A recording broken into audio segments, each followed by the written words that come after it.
Hey, everybody. This is Joshua Littrell. You're on the Veterans for Cannabis podcast. Thanks so much for tuning in today. Today is part two with retired Colonel Mark Olson with Greater Than You Farms. We're also going to talk about Veterans for Collaboration and what we're going to bring to the table.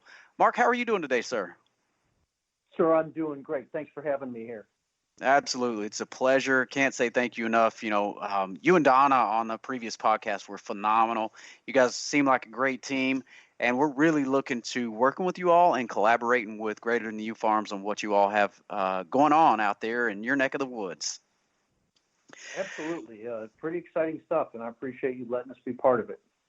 Well, the key is being a part of our veteran community. And Colonel Olson, you live up to that. There's no doubt about it. And it's how do we lift our brothers and sisters up? How do we teach them to become better people? And you've seen it first and foremost above anybody else. Tell us, if you don't mind, about your struggles with pharmaceuticals from the standpoint of where the VA pushes them on us and you don't have any other choice. How has that gone for you after you retired? Sure. I retired in 2008 out of Fort Leavenworth. One of my bosses here at Leavenworth was General Petraeus, and General Petraeus ordered me to go get checked for PTSD. He did it very politely though. And I was diagnosed with PTSD, and of course they put me on a bajillion different cocktails of drugs and different drugs, and trying to figure out what drugs work for each person, because each person is a little bit different. That's right. And PTSD affects different people differently, and different drugs affect different people. So finding the right mix for each individual is a very difficult thing. And I went through 9-10 years now of various different drug combinations, and I finally, after 8 jobs, 3 divorces, I decided I was done taking pills. And so I started researching alternative medicine and growing healthy food.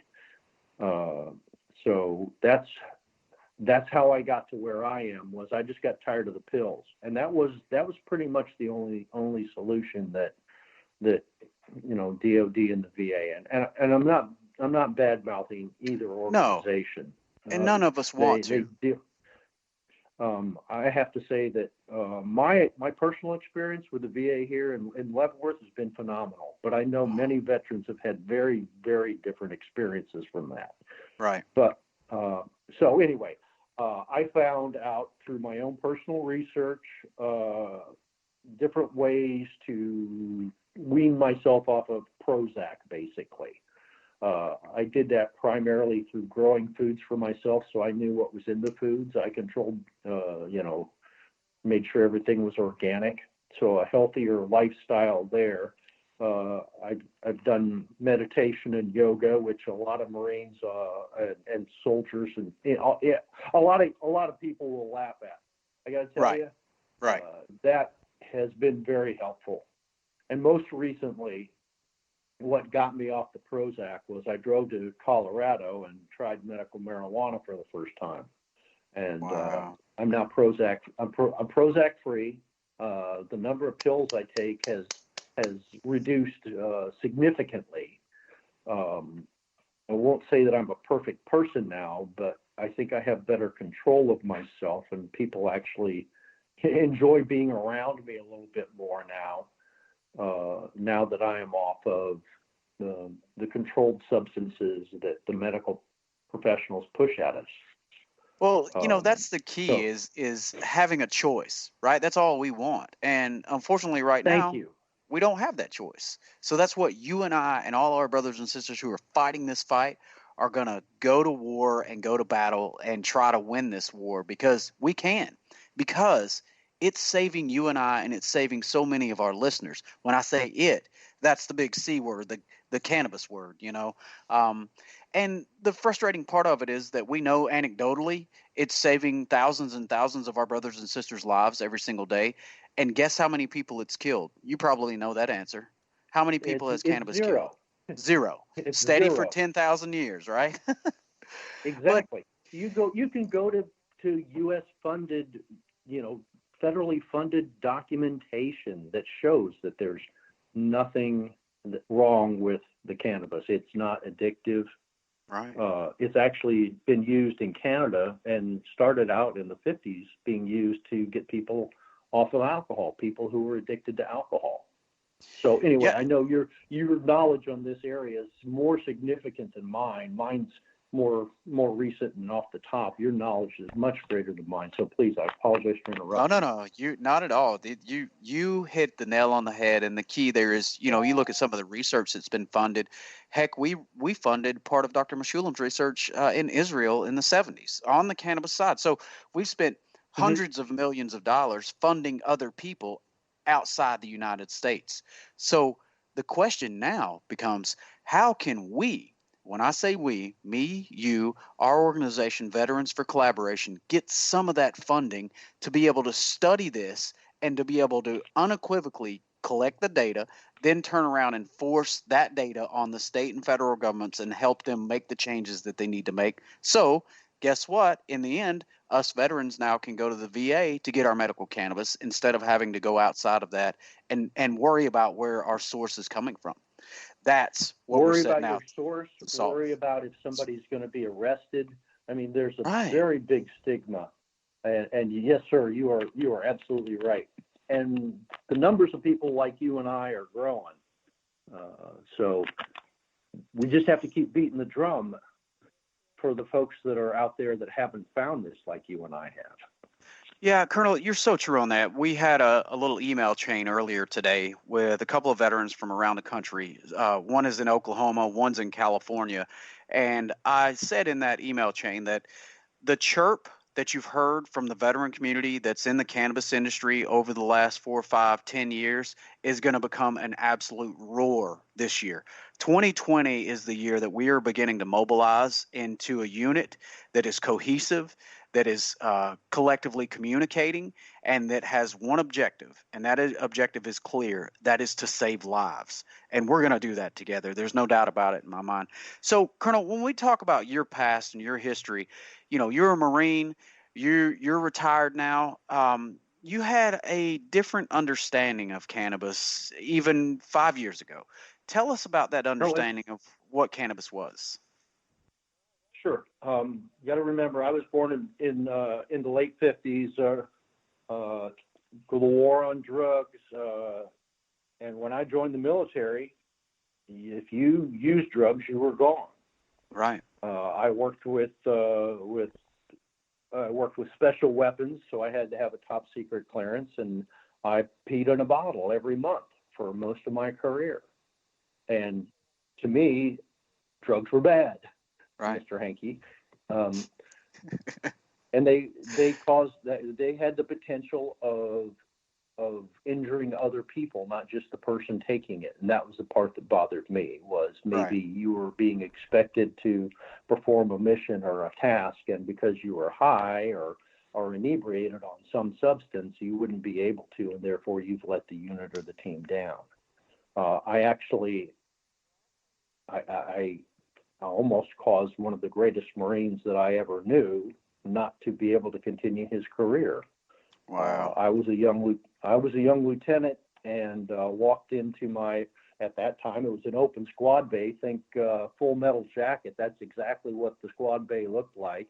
And you walk into the middle of the squad bay, and there was a bag of marijuana laying in the middle of the floor. No way of telling who owned it, who brought it there. It was laying on the floor. Obviously, I think it fell out of somebody's pocket, when they came in late that night. Sure. So anyway, we weren't able to determine who it was. No harm, no foul. 2 days later, one of my young Marines comes up and says, "Sir, that was my bag. I can't, I have to admit it to you." And I was like, "Please don't tell me this, because now I have to charge you." And he wound up spending, I want to say, 2 months in the brig, being busted down to E1. And 2 years later, he came up for reenlistment. This is the early 80s. It was zero tolerance. He came up to me and says, "Hey, Lieutenant, would you please help me reenlist?" And I was like, dude, you can't re-enlist. You got a drug bust. There's no way in hell the Marine Corps is going to let you re-enlist. He said, would you just try for me? And he, like I said, he was a wonderful person and a really good kid at the time.